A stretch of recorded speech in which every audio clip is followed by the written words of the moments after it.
Forward, march!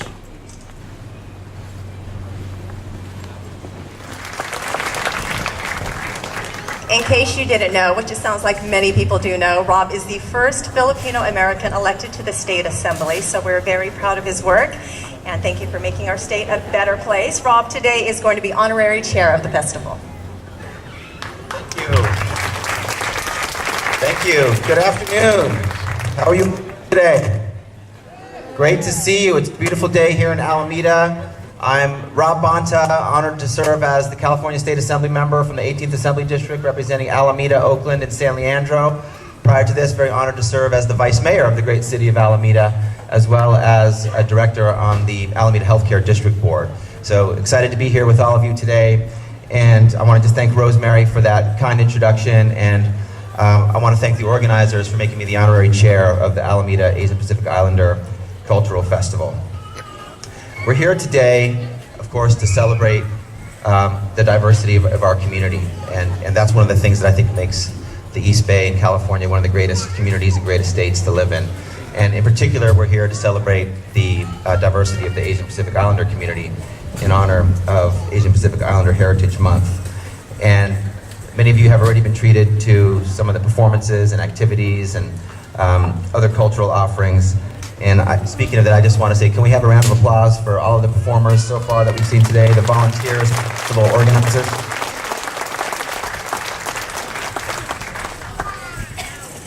So a lot to me, as was today, as a Filipino-American elected public official, as well as an Asian-American elected public official, to celebrate here with you today. And I want to thank, along with you, some of those who've helped make today happen. And that is some of our sponsors. Can we please have a round of applause for the following sponsors that help make the third annual festival a reality? Coca-Cola, Xfinity, Chinese American Heroes, Alameda Hospital, and BART. Thank you to all of our tremendous sponsors for making today a reality. And thank you to our organizers. This is my third time here at the festival. There's only been 3 of them, and I'm very excited about the fact that we're continuing to build that momentum and have a successful every year, and look forward to more in the years to come. I also want to recognize and acknowledge our elected officials that are here today with us to celebrate. We have Alex Boscovich from Supervisor Wilma Chan's office. We have Alameda City Council member Tony Desog.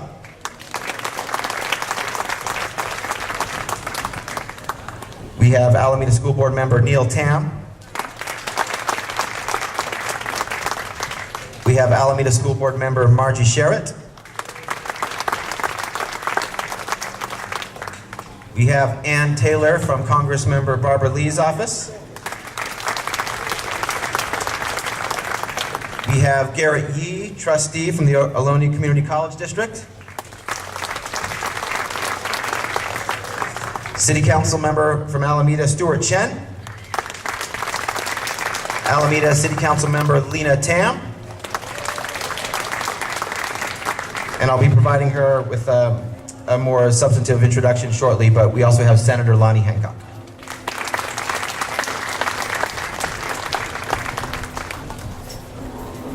Many of you may know or may have heard that Asian Pacific Islanders are the fastest growing ethnic community in the state. And as we continue to grow, we will continue to need representation in all levels of government, including the California State Legislature. And right now, I'm one of 10 legislators of API descent that make up the Asian Pacific Islander Legislative Caucus in the state of California, the California Legislature, and getting to that number was no easy feat, and it will not be easy to retain that number as well. And as our community continues to grow, we need to make sure we have the representation and the policies that are consistent with that growth and the needs of the community. And in particular, I wanted to mention one bill that I'm authoring this year. It's called Assembly Bill 817, and it allows lawful permanent residents to be poll workers, which will help provide very important language access services to voters who need them so that they can fully enjoy their fundamental right to vote. So look for that coming bike shortly. I also want to introduce our premier sponsor, who's going to make a few comments in a few weeks. And the premier sponsor is Coca-Cola, and here to represent Coca-Cola is Dora Wong, Northwest Region Director of Public Affairs and Communications. Dora.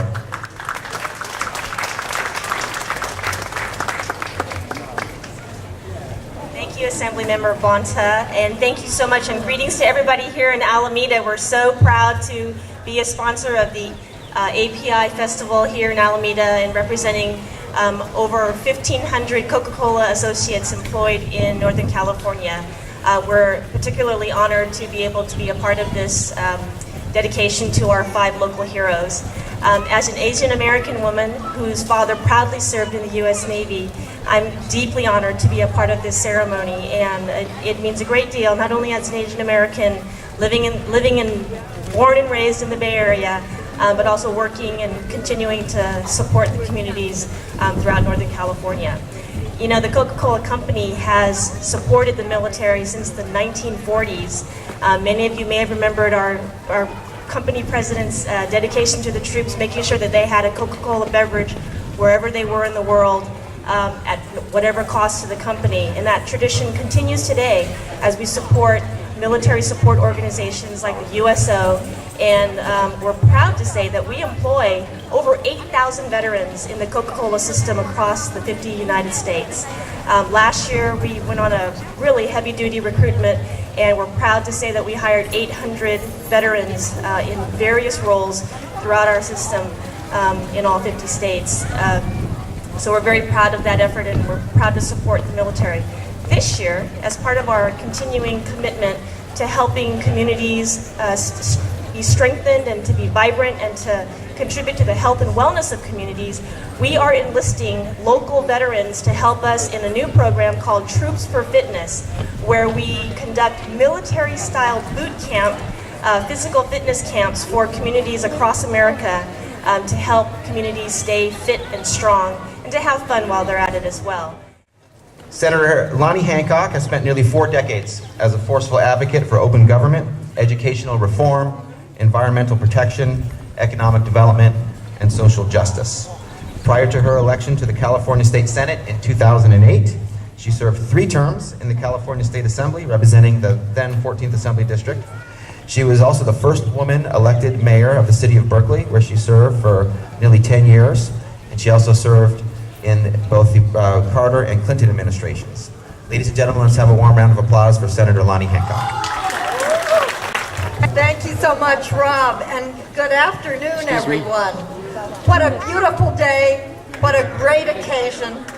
You know, it's an honor for me to represent the city of Alameda and all of you in the California State Senate, and it's an honor for me to be here with you today.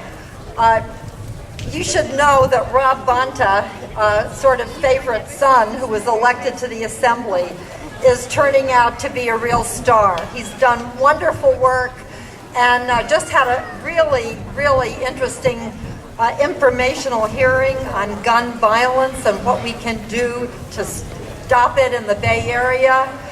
Just on Friday. He's everywhere. He's doing great legislation. You should be very, very proud of having him as a representative. I have watched this festival grow over the years. The cultural richness and diversity that you share with us not only is wonderful for the Asian American community, but it enriches all of our lives incredibly. It's one of the few places actually that recognizes all at the same time the very diverse cultures that make up Asian American heritage. And the fact that you are recognizing today 2 Chinese veterans, a Japanese veteran, 2 Filipino veterans, all as part of this great community is very, very, very important. So again, thank you so much for having this. It's wonderful to be here with you and to share the day with you. All right. right. Well, it is the Chinese way to honor its guests in a performance of the lion dance, and that's exactly what we have for you coming up. This performance by Viet Community Center. Hung Viet is a non-profit community center founded in 1987. It handles educational, social, and cultural needs of Vietnamese youth and families in the East Bay. All efforts come from volunteers and parents within the Vietnamese American community in the Bay Area, and so they're going to dazzle us now with the lion dance.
Guys have a lot of fun out there? You little ones? All right, well, no surprise, martial arts is a tradition exemplified in many Asian cultures. Today we have Excuse me. Arnel Mendoza, a member of the Kali Association of America. There we go. And to demonstrate Vilibril Largusa Kali, which is a Filipino-style martial art, we are honored to have Grandmaster Mel Lopez joining us today. Kali is a combat-proven martial art that spans many generations, from before the Spanish invasion of the Philippines to just a few years ago. From what I understand here, Kali was a closely guarded secret that was passed on from teacher to student, father to son. Only students deemed loyal were taught the art, and it was never taught to non-Filipinos. But today the art is practiced by thousands around the world, and the continuation of this treasured part of Filipino tradition lives on. Let's see what they do.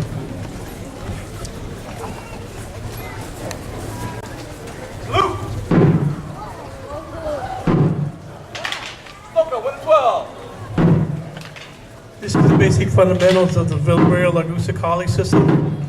Every student who comes through our system, this is what they will have to learn before they get into the combat phase of the system.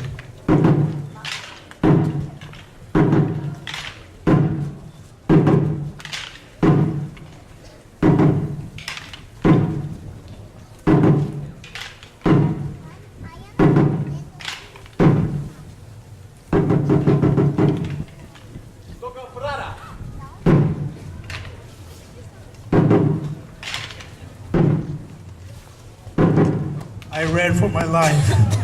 They came through the Waianae Range, through Kolikoli Pass, made the run at Schofield Barracks, and then they made that left turn and ran right into Wheeler Field, and we had all of our planes lined up in the middle of the runway, and that's what happened at the main base over there by Pearl Harbor.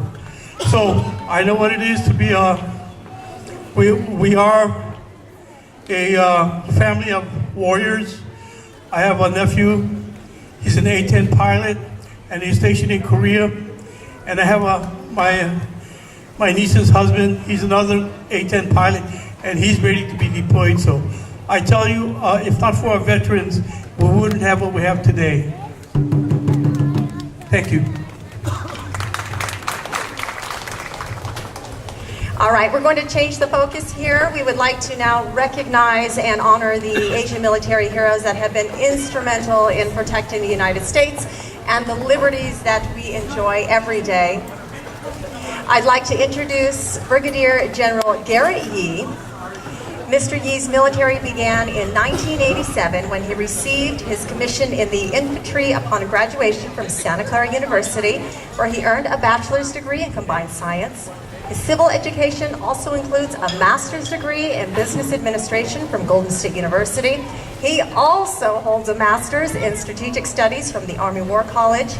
In addition to his long career in the military, including Operation Iraqi Freedom in 2006, Operation Enduring Freedom in 2011, Garrett Yee has simultaneously served our community here.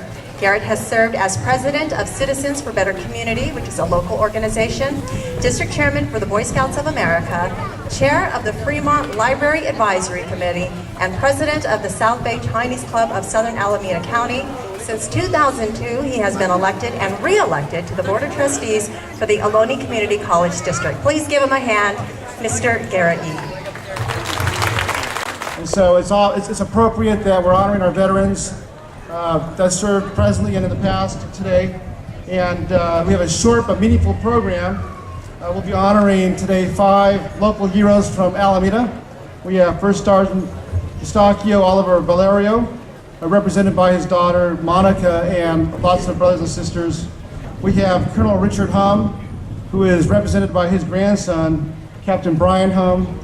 We have Master Chief Felix Marquez, and he's the one here in uniform. Raise your hand, Chief. We have Shiro Takashita, who is represented by his widow, Cookie. And we have Captain Moon Chin. Today, you will hear brief bios that reflect stories of courage, hardship, perseverance, sacrifice, loyalty, pride, achievement, while overcoming discrimination, injustice, ignorance.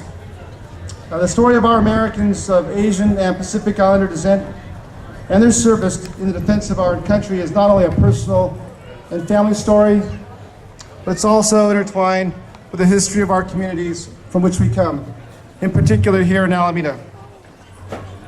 At this time, I'd like to acknowledge any of the local veterans groups in the audience today. I know I saw the brightly displayed Cafe American Legion Post. Raise your hand, Cafe folks. Give them a hand.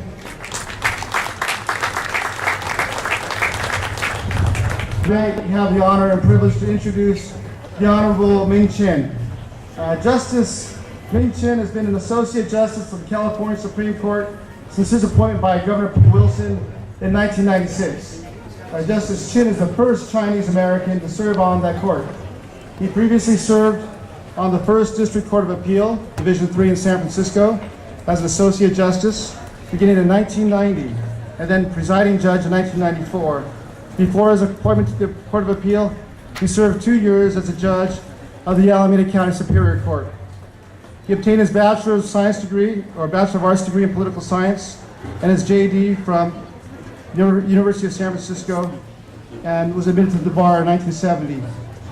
Justice Chin was the first Asian American to serve as president of the Alameda County Bar Association in its more than 100-year history. In 2009, the Judicial Council of California named him the California Jurist of the Year. Most relevant in our program today, Justice served as a captain in the United States Army including 1 year in Vietnam where he was awarded the Bronze Star Medal. Ladies and gentlemen, let's welcome Justice Chin.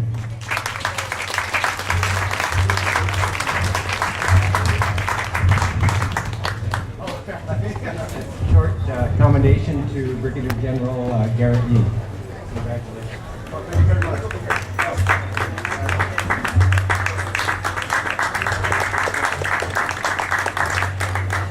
Good afternoon, ladies and gentlemen. It's a real pleasure to be with you today. Today we gather to honor and to celebrate the remarkable service of outstanding military heroes. The story of Asian American Pacific Islanders and their service in the defense of their country is not only a personal and family story, but it is intertwined with the history of the communities from which we come. This is a story of courage, hardship, perseverance, sacrifice, loyalty, pride, achievement, all the while overcoming discrimination, injustice, and ignorance. I believe it was Horace who said, "It is courage, courage, courage that raises the blood of life to crimson splendor." I believe it was Aristotle who said, "Courage is the first of human qualities because it is the quality from which all other guarantees come forth." I served in a different war than today's heroes. I would like to share briefly some of my thoughts about the Vietnam War. When I finished law school in 1967, I knew full well that the practice of law would have to wait. There was a war being waged halfway around the world, and President Johnson insisted that I show up. Frankly, it never occurred to me that it would be appropriate to decline the invitation. After 3 years of grueling law school, I was more than eager to don a well-tailored gray suit and become a trial lawyer. Instead, I found myself in jungle fatigues in Quang Tri, Vietnam, 7 miles south of the DMZ. I can still remember landing at the Quang Tri airstrip in a C-130. It was a cargo plane with a tank in the middle.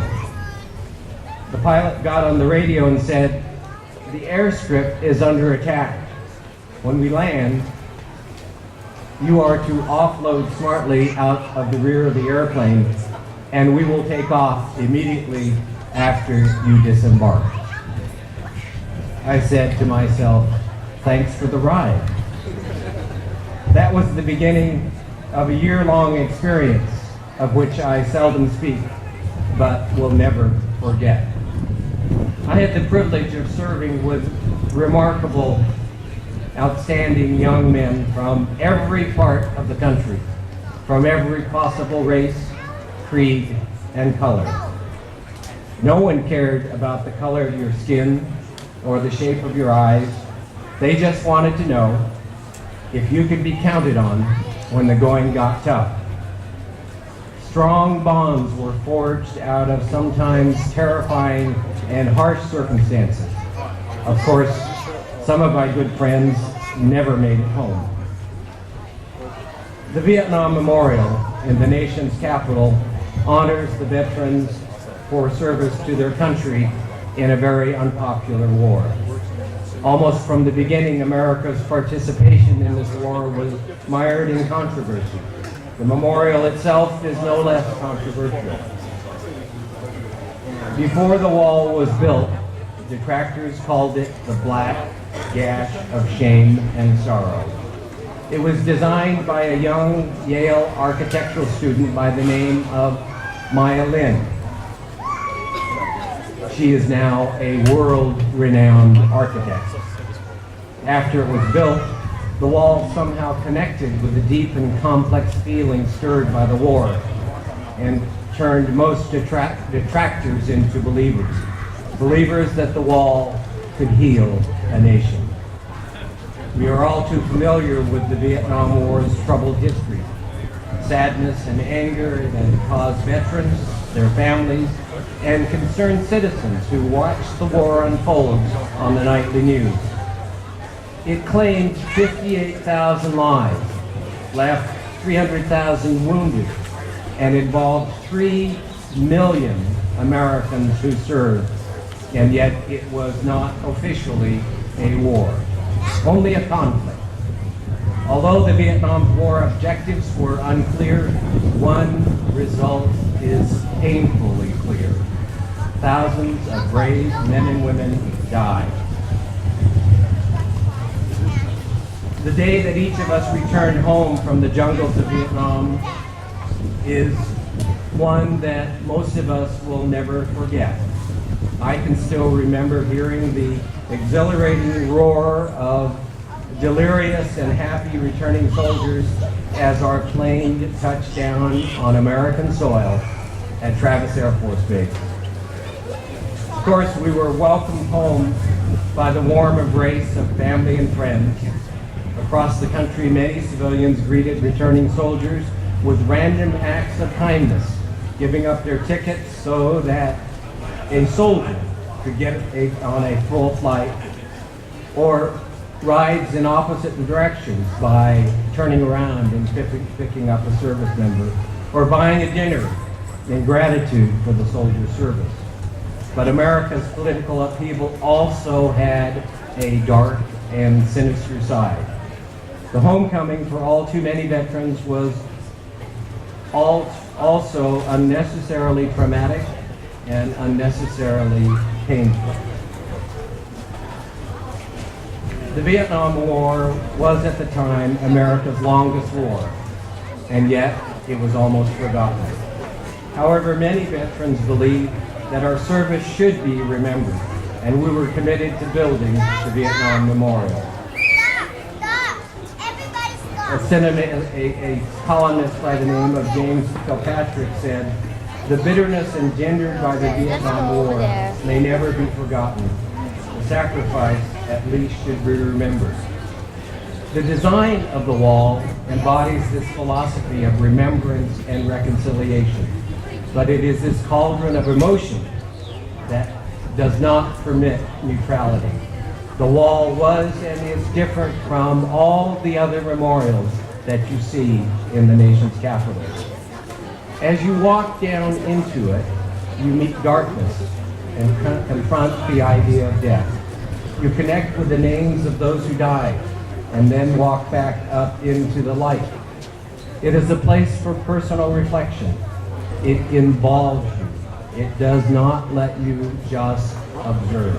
It does not tell you what to think or even to suggest what to think.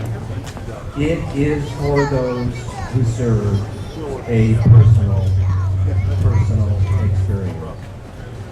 For me, each visit to the nation's capital includes a visit to the memorial. For me, the real poignancy of the wall is that as you gaze at those 58,000 names, you remember their devotion to duty, honor, and country. You reach out to touch the names of good friends, and suddenly you see yourself reflected in the black granite. And you realize how fortunate you are to be standing there. When I first visited the wall many years ago, I made a commitment to try very hard to make my life count for something, to make a difference. I promised to make a public contribution to community and country. After all, if my name were on the wall, I never would have met my dear wife, Carol. I would never have had Jennifer and Jason, two bright, talented, caring children. We would not have 3 beautiful grandchildren. I would never have been a deputy district attorney here in Alameda County, or a partner in a law firm in downtown Oakland. Governor George Deukmejian would never have been able to appoint me to the Superior Court of Alameda County, or as a justice of the Court of Appeal, and Governor Pete Wilson would not have appointed me to the California Supreme Court. Throughout my life, I have attempted to give back to communities. Let each of us today firmly resolve that we will create communities and a country that will make those who died in all of our wars proud to be American. It is my distinct honor today and pleasure to join with all of you to pay tribute to First Sergeant E. Oliver Valero, Colonel Richard F. Hom, Master Chief Felix Marquez, Shiro Jug, Toshita, Captain Moon Chin. Each of your stories is inspiring and heartwarming. We thank you for your dedicated service to the nation. You are part of what Tom Brokaw called the greatest generation. You faced the challenges of your time with courage, conviction, and resolve. We all know that we are able to enjoy the liberty and freedom of America because of your service. President Eisenhower once said, "History entrusts the care and freedom to people of strength and vision." General Omar Bradley, who fought alongside President Eisenhower, said this about freedom: "No word was ever spoken that held out more hope, demanded greater sacrifice, needed more to be nurtured, blessed more the giver, cursed more the destroyer, or became closer to God's will on earth." That is worth fighting for. We are so grateful to all of you for your heroic service to the country. America's freedom is your gift to all of us, and we thank you. Thank you.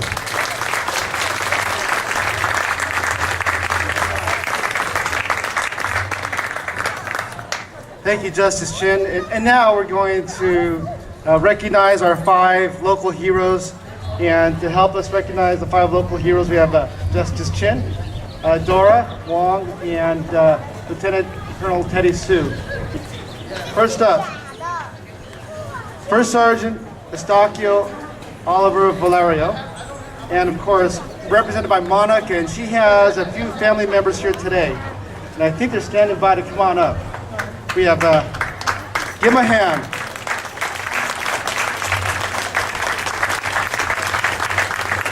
All right, so I'm gonna move over a little bit. Now get out of the way here. We have Alan, Rosita, we have Virgil and Pat, Ben, Mary, Monica, Raymond, Rosalie, John, and Carmencita and Dennis. And I think maybe Carmencita and Dennis may have left. Oh, you're here. Okay, so let's do this. So while they're presenting the certificates, I'm going to read you a little something about First Sergeant Valerio. Like all of the other honorees today, here is a man who never let the grass grow under his feet. During World War II, Sergeant Valerio led men in one of the first Philippine battalions of the Pacific. As one of a handful of licensed pilots from the historic Esteban Flying School of Alameda in the 1930s, Oliver distinguished himself as a wing walker. He was one of the first men to cross the New Bay Bridge while riding his Indian motorcycle. The Indian motorcycle, how about that? After his return from service, he became a career mechanic at the Alameda Naval Air Station. He later became the founder of the Rizal Post 598. In 1966, he married his wife Carmen, and their 12 children were featured in the Alameda Times-Star. Yeah, give them a hand for that. How about that? Give Mom a hand for that. Jesus. The headline read, "Meet a king-size family." So they're each getting certificates from Senator Dianne Feinstein, Assembly Member Bob Bonta, Honorable Mike Honda, and Representative Barbara Lee. And also Supervisor Wilma Chan. Wow, okay. Next, Colonel Richard Hum, represented by Captain Brian Hum in the Air Force. Might be a little bit logistically easier here. All right. So, born in the United States and a graduate of Washington High School in San Francisco, Colonel Hum, U.S. Air Force, held more than one advanced degree, served overseas as a military attaché in Hong Kong, Macau, Taiwan, as well as many stateside posts. While he was the recipient of 5 Legions of Merit awards for his significant contributions to the United States, he had to overcome discrimination not only among fellow Americans, but the British, who took exception to having any Chinese American, American or not, being equal to their British Hong Kong counterparts. While he served in World War II, the Korean War, and the Vietnam War, he's most notable as serving as the advisor to President John F. Kennedy during the Cuban Missile Crisis of 1962. His family still resides in Alameda, and Captain Brian Hum representing his grandfather. Let's give him a hand.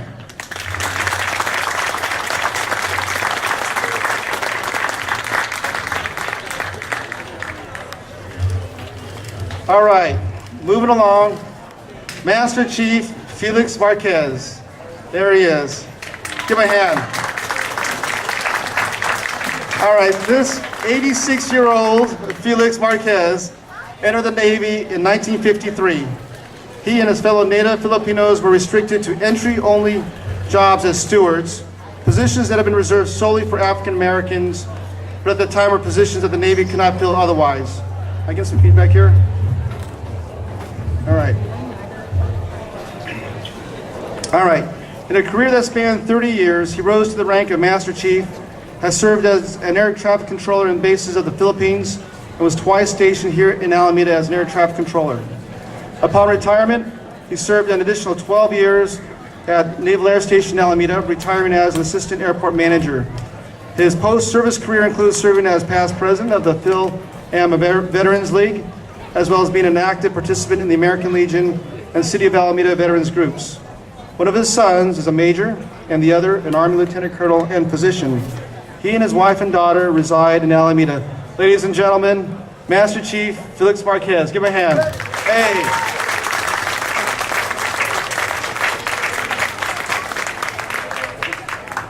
All right.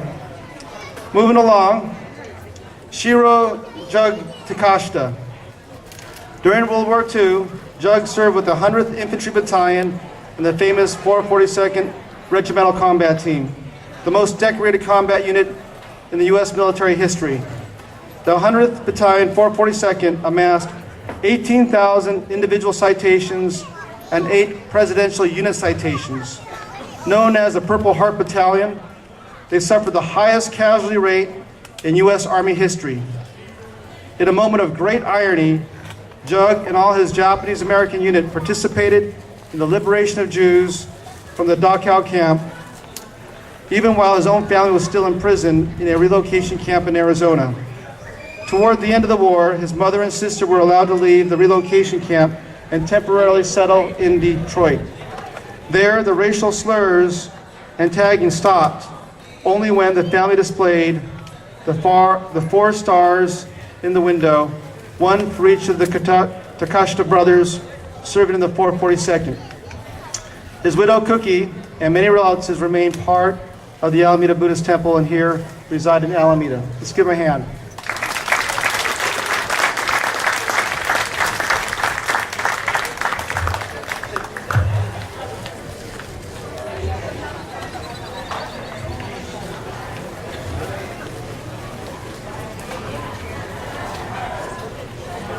Fifth and finally, for today, our 5th hero, Captain Moon Chin. The now 100-year-old Captain Chin, give him a hand.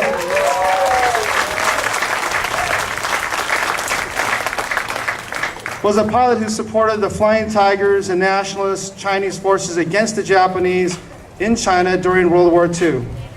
Raised in California, he completed training as a pilot and an airplane mechanic, but could not get employment as a pilot because of racial discrimination. He eventually moved to China in order to improve his chances of employment, but found that while the airlines would employ him, they would only pay him 1/3 of the wages of similarly trained white pilots. World War II changed his fortune, and he quickly found himself one of the few pilots able to fly critical missions over the Himalayas into war-torn China. His heroics as a pilot included rescuing Lieutenant Colonel Jimmy Doolittle in China in 1942 after the famous Doolittle's raid on Tokyo, Japan. Lieutenant Colonel Doolittle, an Alameda native, flew off the USS Hornet, which departed for a secret mission from Alameda Naval Air Base. In 1995, Captain Chin received the Distinguished Flying Cross and Air Medal from the U.S. Air Force. Ladies and gentlemen, Captain Moon Chin.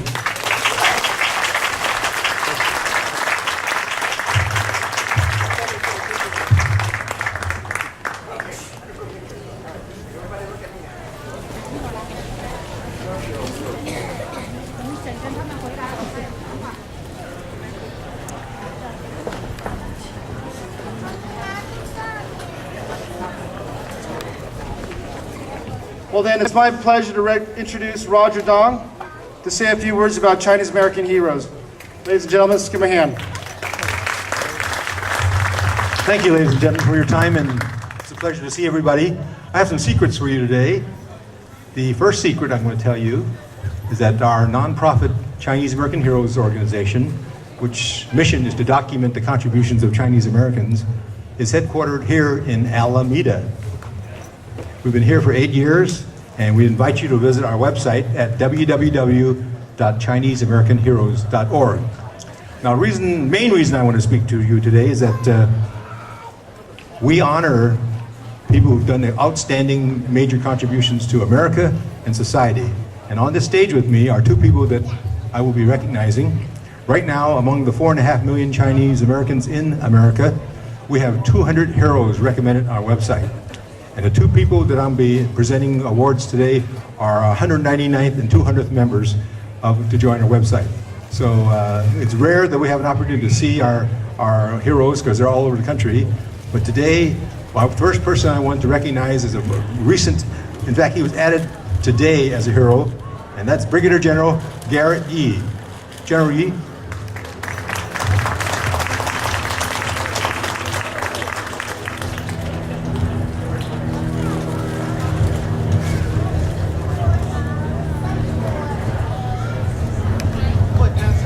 General Yee, Chinese American Heroes recognize and honor you for your exceptional service as a model citizen warrior, for your military leadership in combat zones, and for your extraordinary service not only to the U.S. Army, but to his civilian community. Therefore, we declare him a Chinese American hero.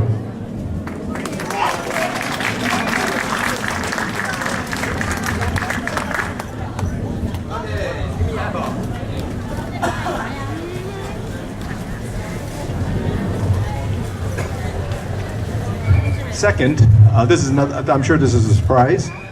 You heard the really poignant back story about his experience in Vietnam. We didn't know all that information, or we would have included it in the certificate, so we may have to redo that. So I'd like to invite Associate Justice Ming Chin up here.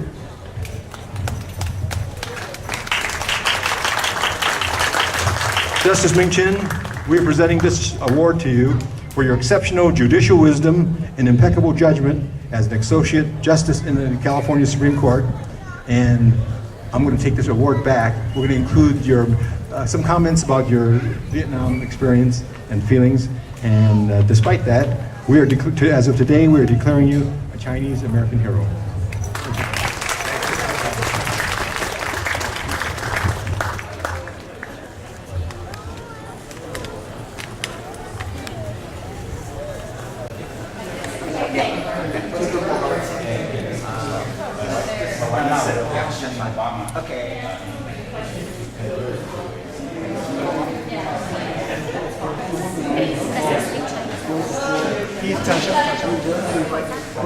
He understands a lot of Chinese, but he didn't like. He hides in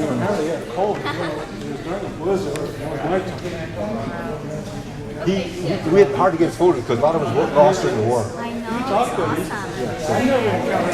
I never didn't recognize him. He lives in Hillsborough.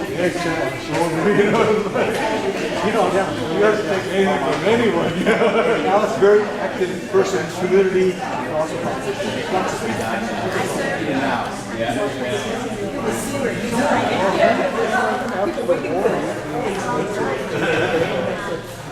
We saw a lot of future commandants of the Marine Corps. Before they went to Vietnam. Mr. Marine. David? 3 o'clock. Yeah. We have an hour. Wonderful, thank you. Yes, my email. Let's go eat something. She's gonna buy it. My wife is buying everything. She doesn't buy often, but for you, he buys. I know. Yeah. No, but he's hung in India. Yeah. Okay. Climb the Himalaya. This Chinese restaurant radio,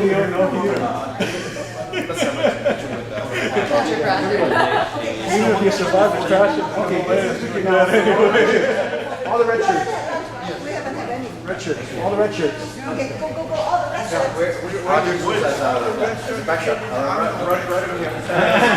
Next time, we bring you one shirt. We give him Kevin Rose that shirt. Just right here. That'd be fine. Just turn around. Give him a chair That'd be real fast. Okay, let's all have a photo together. Red shirts. Red shirts. Next time we'll bring you a red shirt. That's right. We can afford it. Oh, he's fucking this up on us. Okay, everybody. We're just scratching the surface. So now rode his Indian motorcycle across the bridge and had the opportunity to live through the Great Depression. He told the stories of getting his high school diploma in Arizona, living off of rattlesnakes. Just amazing stories of being a single 20-something-year-old guy with great career. Eventually settled into San Francisco. Dishwasher. He and a lot of young men and women at the time were homeless, but he was one of the fortunate ones that had a job and wheels, set of wheels motorcycle. And a number of his friends and cronies all had motorcycles and had jobs like that. And they slept on rooftops in San Francisco. I have 16mm film of them that was taken by my dad. Well,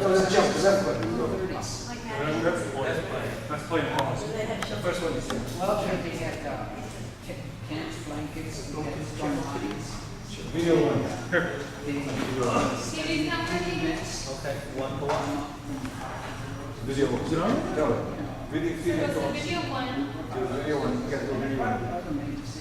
Okay, don't go any further. All right. Hey, it's on. It's coming on. ATSC is radio.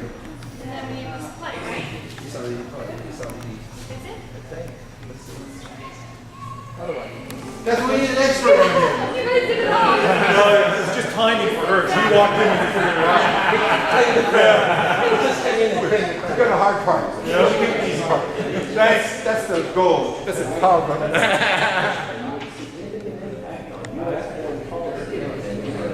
This is the narrator's right there. The most famous person, the narrator.